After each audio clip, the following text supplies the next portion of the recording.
இப்போ வந்து சம்மர் இப்போ நம்மளுக்கு ஹைட்ரேஷன் இல்லைன்னா கண்டிப்பாக ட்ரைனஸ் அதிகமாகிடும். So supplements, food, hydration and skin care நீங்கள் கன்சிஸ்டண்ட்டாக ஒரு 3 months பண்ணுங்களேன், கண்டிப்பாக you will have a good glow. Acid ஃபேஸில் யூஸ் பண்ணுறதா? ஐயோ, அப்போலாம் நிறைய பேர் பயந்துட்டு இருக்காங்க. நீங்கள் சொன்ன மாதிரி ஆசிட்ஸ் அப்படின்னு நினைக்கிறத விட நம்ம ஃப்ரூட்ஸ்லேயே இந்த ஆசிட்ஸ்லாம் இருக்குது. ஸோ இப்போ கிளைகாலிக் ஆசிட்னா ஹைப்பர் பிக்மெண்டேஷன், சாலிசிலிக் ஆசிட்னா ஆக்னிக். ஸோ இந்த மாதிரி சம்மர் டைம்லேயே இருக்கட்டும். And if you have a very very sensitive skin but you want that glow அப்படின்னா எது தான் பெஸ்ட்டு? உங்கள் ஏஜ் என்ன, உங்கள் டைப் ஆஃப் ஸ்கின் என்ன. If you have a very mild pigmentation தான் இருக்குன்னா you go for a very mild strength glycolic. இப்போ நெக்குக்கெலாம் இருக்குன்னா you go for retinol peel. So நான் வந்து வீட்லேயே பொட்டேட்டோ எடுத்து அதை பீல் பண்ணி நான் மாஸ்காக போட்டுக்க போகிறேன். எஸ், பொட்டேட்டோவில் வந்து அசிலிக் ஆசிட் நான் சொன்ன மாதிரி இருக்கு. ஆனால் அதுக்குன்னு மார்க் விடாமல் இருக்காது. சில பேருக்கு ரொம்ப சென்சிட்டிவாக இருந்தால் it might leave a mark. Hello all, this is Madhumitha from GR women. இன்னைக்கு நம்ம கூட டாக்டர் நிஷா மேம் தான் ஜாயின் பண்ணியிருக்காங்க. வணக்கம். வணக்கம். எப்படி இருக்கீங்க? நல்லா இருக்கேன் மேம். வந்ததும் நான் உங்களை பார்த்து கண்ணு வச்சிட்டேன். இந்த வெயிலில் நாங்களாம் வந்து டர்ன் ஆகி கருத்து போயிருக்கோம். நீங்கள் எப்படி மேம் பளபளன்னு இருக்கீங்க? எப்படி, என்ன டே ரொட்டீன் மேம் உங்களுக்கு? ஸோ டெஃபினட்டாக சம்மர் டைம் ரொட்டீன் கொஞ்சம் மாறிடும். ஸோ நம்ம ரொம்ப ஸ்டிக்கியாக இருக்கிற ப்ராடக்ட்ஸ் யூஸ் பண்ண மாட்டேன். ஸோ வில் ஸ்டார்ட் யூஸிங் கொஞ்சம் ரொம்ப mild exfoliation. Okay. So not ரெட்டினாலாக இருந்தாலுமே வெரி மைல்ட் ஸ்ட்ரென்த்து அந்த மாதிரி will use. Treatment wise very good வந்து ஹைட்ரா ஃபேஷியல் அண்ட் ஆல்சோ இப்போ ரீசெண்டாக what I did was injectable booster. வந்து கன்சீல் பண்ணால தெரியல, but I have done that. It is actually very helpful during summer. இப்போ நிறைய ரீசெண்ட் டேஸஸாக வந்து இந்த ஆசிட்ஸ் பற்றி எல்லாரும் பேச ஆரம்பிட்டாங்க. ஃபர்ஸ்ட்லாம் ஆசிட் ஃபேஸில் யூஸ் பண்ணுறதா? ஐயோ, அப்போலாம் நிறைய பேர் பயந்துட்டு இருந்தாங்க. இப்போ நிறைய பேர் அதை யூஸ் பண்ண ஆரம்பிச்சிட்டாங்க. இது ஸ்கின்னுக்கு என்ன மாதிரியான பெனிஃபிட்ஸை கொடுக்கும்? ஃபர்ஸ்ட் ஆஃப் ஆல் இந்த ஆசிட்னா என்ன அப்படின்றத பற்றி சொல்லுங்களா? So chemical acid, so chemical பீல்ஸ்ன்னு சொல்லுவோம்ல. ஸோ அதில் சூப்பர்ஃபிஷியல் பீல்ஸ் இருக்குது, மீடியம் டெப்த் பீல்ஸ் இருக்குது, டீப் பீல்ஸ் இருக்குது. அதே மாதிரி இதில் ஆல்ஃபா ஹைட்ராக்சி, பீட்டா ஹைட்ராக்சின்னு பிரிக்கிற பீல்ஸும் இருக்குது. அதே மாதிரி we have peels which is done under only a clinical supervision. அந்த மாதிரி ஸ்ட்ராங்கஸ்ட் பீல்ஸ்லாம் நிறைய இருக்குது. பட் மோஸ்ட்டாக வந்து என்ன புரிஞ்சுக்கணுன்னா நீங்கள் சொன்ன மாதிரி ஆசிட்ஸ் அப்படின்னு நினைக்கிறத விட நம்ம ஃப்ரூட்ஸ்லேயே இந்த ஆசிட்ஸ்லாம் இருக்குது. So for example we have azelaic acid, potato ஜூஸில் ஆசிலிக் ஆசிட் இருக்குது. நம்ம சுகர் கேனில் மேண்டலிக் ஆசிட் இருக்குது. ஸோ இந்த மாதிரி கிளைகாலிக் ஆசிட் இருக்குது சுகர் கேனில், மேலிக் ஆசிட் இருக்குது சுகர் கேனில். ஸோ இந்த மாதிரி நிறைய things which we use in day to டேலேயே வந்து we have all these acids. So இந்த ஆசிட்ஸ் என்ன பண்ணோம்னா டார்கெட்ஸ் பிக்மெண்டேஷன். ஓகே. ஸோ இப்போ கிளைகாலிக் ஆசிட்னா ஹைப்பர் பிக்மெண்டேஷன், சாலிசிலிக் ஆசிட்னா ஆக்னி, அசிலிக்னா ஆக்னி, மேலிக்னா ஃபார் ரெஜுனுவேஷன். ஸோ இந்த மாதிரி வெரி லோ ஸ்ட்ரென்த் பீல் அப்படின்னு ஒன்று இருக்குது. ஸோ இந்த மாதிரி சம்மர் டைம்லேயே இருக்கட்டும். And if you have a very very sensitive skin but you want that glow அப்படின்னா வில் கோ ஃபார் ஆல்ஃபா பியூட்டின் acids, will go for mandelic acids, malic acid. இந்த மாதிரி வந்து நியூ ஃபார்முலா, நியூ மாலிக்யூல்ஸ் நிறைய இருக்குது. So அந்த மாதிரி we can also do. எடுத்த உடனே நம்ம 70% பண்ணணும், 80% கிளைகாலிக் பண்ணணுன்ற அவசியம் கிடையாது. ஓகே. இப்போ இந்த ஆசிட்ஸ் வந்து நிறைய இதில் நம்ம பார்க்குறோம். இப்போ வந்து சீரம்ஸில் பார்க்குறோம், ஃபேஸ் வாஷில் பார்க்குறோம், க்ரீமில் பார்க்குறோம். எது மேம் பெஸ்ட்டு? நீங்கள் ஒரு ஆக்னி ப்ரோன் பர்சன் இல்லை உங்களுக்கு நிறைய சீபம் ப்ரொடக்ஷன் இருக்குது அப்படின்னா சாலிசிலிக் பேஸ்ட் ஜென்டில் கிளென்சர் தான் we will be using. அதுக்கப்புறமா வந்து சீரமில் you'll be using either azelaic அப்படி இல்லைன்னா salicylic. Okay. For very oily and acne prone skin we usually prefer serum. So serum is the molecule with water inside. Okay, so you should actually use a serum because it won't clog the pores. Okay. ஆனால் இதுவே நம்ம வந்து ஆக்னி prone ஸ்கின்னுக்கு நம்மளுக்கு actives which has salicylic ஆசிடாகவே நம்ம க்ரீம்ஸை use பண்ணோம்னா it might clog and again produce acne. So இது நான் வந்து ஆக்னிக்கு ஒரு எக்ஸாம்பிளாக சொல்கிறேன். இப்போ நமக்கு இதில் இந்த சீரம்ஸுக்கும் க்ரீம்ஸ்க்கும் நீங்கள் என்ன டிஃப்ரென்ஸ்ன்னு கேட்டிங்கன்னா depends on the skin type. Okay. So வந்து உங்களுக்கு ரொம்ப போர்ஸ் ரொம்ப என்லார்ஜாக இருக்குன்னா யூ கேன் யூஸ் சீரம்ஸ். அந்த மாதிரி you have certain things. And if you are very sensitive and ரொம்ப சீக்கிரமாக பெனிட்ரேட் ஆகக்கூடாதுன்னா you can use creams. So we have certain very dry ஸ்கின்னா you should use creams. So அந்த மாதிரி தான். Okay.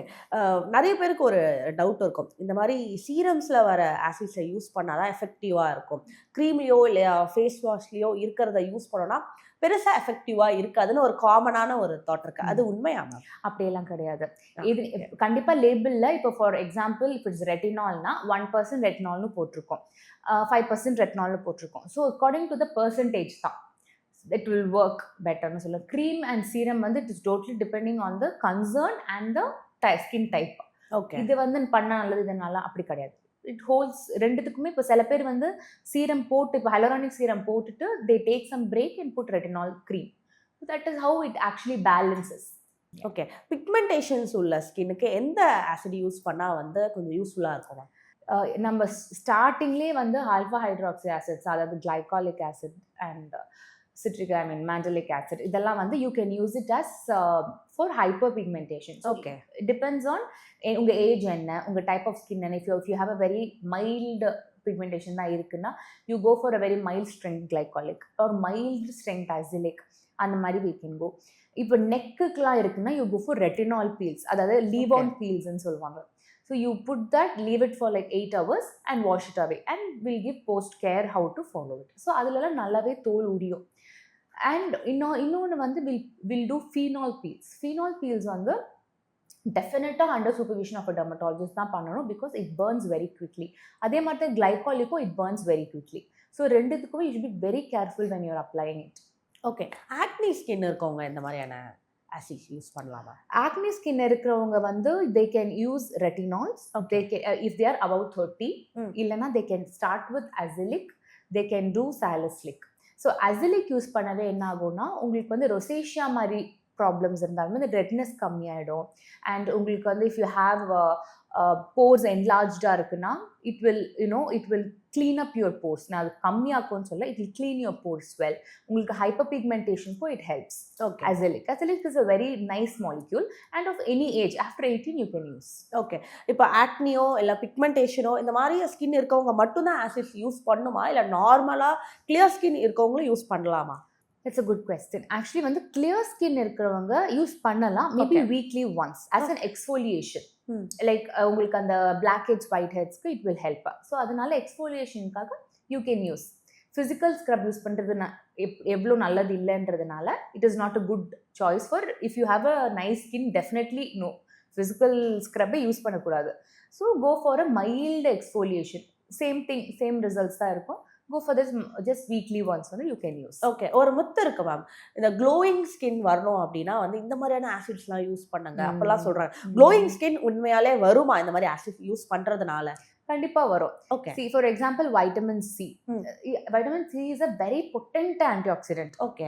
But அது நம்மளுடைய இந்தியன் ஸ்கின்னுக்கோ நம்மளுடைய இதுக்கும் வந்து அது செட் ஆகாது அப்படி நிறைய பேர் சொல்லிட்டு இருக்காங்க. ஆக்னி ப்ரோன் ஸ்கின்னுக்கும் அதிகமா சீபம் ப்ரொடக்ஷன் ஆகுற ஸ்கின்னுக்கும் work ஆகாதுனால it will aggravate the condition. Okay. So அதனால தான் vitamin C வந்து மோஸ்டா ரொம்ப சில பேருக்கு தான் we give. We can use vitamin C for நல்ல glowing skin. Definitely it's a very good molecule for glowing skin. And if you're acne prone na go in for நான் சொன்ன மாதிரி azelaic, malic or mandelic, alpha butane, ferulic, இதெல்லாம் வந்து you can go if you have acne prone skin. And if you're consistent with these things, like நீங்கள் morning வந்து இது போடுறீங்க, vitamin C போடுறீங்க, if you are not acne prone, இல்லை ferulic morning போடுறீங்க, night வந்து you are using in other retinol, நீங்கள் கன்சிஸ்டண்டாக ஒரு 3 months பண்ணுங்களேன், கண்டிப்பாக you will have a good glow. இப்போ நிறைய பேர் இப்போ இதை பார்க்குறவங்களே இவங்க என்னென்னவோ பேர்லாம் வந்து சொல்கிறாங்க, ஆனால் நடுவில் வந்து பொட்டேட்டோவில் வந்து இந்த மாதிரி சீரம் இருக்குன்னு சொல்கிறாங்க. ஸோ நான் வந்து வீட்லேயே பொட்டேட்டோ எடுத்து அதை பீல் பண்ணி நான் மாஸ்காக போட்டுக்க போகிறேன் அப்படின்னு நிறைய பேர் யோசிப்பாங்க. அது பண்ணலாமா? பண்ணலாம் கண்டிப்பாக. நம்ம மஞ்சள் இதுக்கு அது பண்ணுறதே எவ்வளோ பெட்டர் தான். பிகாஸ் எஸ், பொட்டேட்டோவில் வந்து அசிலிக் ஆசிட் நான் சொன்ன மாதிரி இருக்கு. உங்களுக்கு வந்து if you want that instant drying of acne it will help to an extent. ஆனால் அதுக்குன்னு மார்க் விடாமல் இருக்காது. நீங்கள் அது போட்டதுக்கு அப்புறம் இட் மைட், சில பேருக்கு ரொம்ப சென்சிட்டிவாக இருந்தால் it might leave a mark.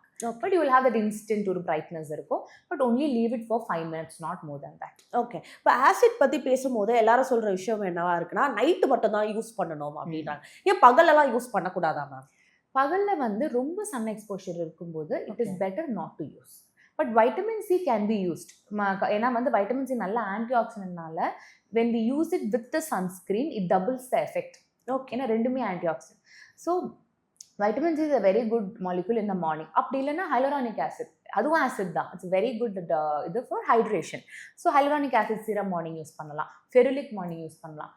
யூஸே பண்ணக்கூடாதுன்னா retinol, salicylic, better azelaic, better to avoid in the morning. So இதோட ரிசல்ட்டுக்கு எவ்வளோ நாள் தான் நம்ம வெயிட் பண்ணுவோம்? ஏன்னா எல்லாருமே வந்து ஃபுல்லாக நம்ம கண்டினியூஸாக யூஸ் பண்ணுவோமான்னு கேட்டால் நிறைய பேர் பண்ண மாட்டாங்க. ஒரு 1 வீக் போடுவாங்க, அதுக்கப்புறம் அவங்க விட்டுருவாங்க. ஸோ இந்த ரிசல்ட் எடுத்துக்கிறதுக்கு எவ்வளோ நேரம் ஆகும் மேம்? ரொம்ப ஒரு நம்ம வந்து செம்ம க்ளோ ஆகிடும் இதனால அப்படின்னு அவங்களோட அப்படி நினச்சிட்டு இருந்தீங்கன்னா, if that does not happen தான் உங்களுக்கு வந்து it won't feel. But actually உங்க ஸ்கின் வந்து கொஞ்சம் கொஞ்சமா ரீசைக்கிள் ஆகிட்டே இருக்கும். நிறைய பேர் ஃபர்ஸ்ட் டே போடும்போதே ஓகே காலைல எழுந்து நம்ம பார்க்கும்போது நல்லா க்ளோ இருக்கணும் அப்படின்னு இருக்கும். அப்படி கண்டிப்பா over night nothing is going to happen. டெஃபினட்டா 2 months ஆஃப் டைம். பட் கொஞ்சம் கன்சிஸ்டண்டா அட்லீஸ்ட் உங்களால எல்லா டேஸும் we are not going. I don't like layering products. We most of them என்னன்னா இப்போ இந்த கொரியன் ஸ்கின் கேரோ இப்போ புதுசாக ஜாப்பனீஸ் வந்துருக்குல்ல, ஸோ அந்த மாதிரி தி ஆர் லேயரிங் திக் எல்லா க்ரீம்ஸுமே திக்காக இருக்கும். ஃபர்ஸ்ட் ஒரு சீரம் போடுறோம், ஸ்னேல் எசன்ஸ்க்கு ஒன்று போடுறாங்க, அதுக்கப்புறம் தேர் புட்டிங் 1 more இது லாஸ்ட்டாக வந்து எல்லாம் முடிச்சுட்டு ஒரு மாஸ்க்கை போட்டு தூங்கிடுறாங்க. எழுந்த உடனே அப்படியே கிளாஸ் ஸ்கின் மாதிரி. ஸோ இதெல்லாம் வந்து மித்து தான். ஓகே, அவங்க ஃபர்ஸ்ட் க்ரீம் போடும்போது அவங்க ஸ்கின் அப்படி தான் இருக்கும். ஸோ இது வந்து இட் டசன்ட் ஹேப்பன். ஃபார்மக்யூட்டிக்கலி வந்து நம்ம ப்ராடக்ட்ஸ் கொடுக்கும்போது டெஃபினட்டாக அந்த ஓவர் நைட் பளிச்சுலாம் இருக்காது. இட் இஸ் நாட் மித்து தான். And if you want that proper இதுனா டயட் இஸ் ஆல்சோ. வெறும் க்ரீம்ஸ் போட்டதுனால மட்டும்தான் உங்களுக்கு வந்து ஸ்கின் அப்படி இருக்கும். உங்கள் டயட் ரொம்ப முக்கியம் தான். நீங்கள் க்ரீம்ஸ் இவ்வளோ போட்டுட்டு if you having too much of dairy and ஜங்க்னா டெஃபினட்டாக it is not going to help. அதே மாதிரி ஹைட்ரேஷன் இல்லை, இப்போ வந்து சம்மர் இருக்கும், நம்மளுக்கு ஹைட்ரேஷன் இல்லைன்னா கண்டிப்பாக ட்ரைனஸ் அதிகமாகிடும். So this is all very important. And also if you are deficient in one, இது இப்போ ஜிங்க் டெஃபிஷியன்சி இருக்குது, இல்லை வைட்டமின் டி, உங்களுக்கு கண்டிப்பாக உங்களுக்கு ஏதோ ஒரு டெஃபிஷியன்சி இருக்குன்னு உங்களுக்கு தெரிஞ்சிருக்கணும். அட்லீஸ்ட் ஒரு 6 months once you have to check the vitamin இது.